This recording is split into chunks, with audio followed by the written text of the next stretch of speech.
It's Friday, so I want to share an update of my week. I had 12 bills heard in committee this week, which is a lot, but it's good. Our first deadline is next Friday, so we are all working really hard to get our bills through committee. So I was grateful to have those hearings. I'm going to just mention a number of those bills, not all of them. I'm not going to go into detail because it would be too much, but if you have questions about any of these, please reach out. I'm happy to answer questions or talk more about them. And I posted separately about a couple of them. The first one I would mention is the Manufactured Home Bill of Rights. One of my priority bills got through 2 committees this week and now is on its way to the floor. Very excited about that. It's a great bill. I carried a bill for the Board of Pharmacy. I carried a bill for the Department of Children and Families. I carried a bill for the Board of Dentistry. I carried a bill around intensive residential treatment. I'm looking at my sticky note, which is why I'm looking down.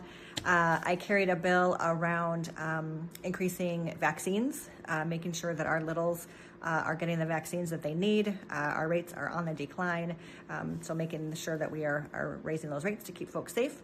I carried a bill around the reporting for campaign finance reports and what that is. A working group actually would create a working group to see what that should look like at the local level, to kind of streamline that process. I carried a bill around the process for evictions. Right now, a judge gives a period of time once an eviction has been ordered. The max for that is 7 days for people to leave their residence. That is really not a long period of time if you think of having to move and get out of your house in 7 days, especially if you have kids and maybe you don't know where you're going. And so this would extend it for just 7 more days, which is a very reasonable thing to give people time to either access rental assistance or figure out where they're going to go. We want to keep people from becoming homeless. And the last bill I would mention is my corporate reset bill, which is aimed at getting dark money out of our elections. It's a good bill. Moving on to state local gov. 2 other bills I would mention that we heard in committee, in the Education Policy Committee this week. One was around not having guns in schools, which is completely common sense. There's no reason to have guns in schools outside of law enforcement, of course.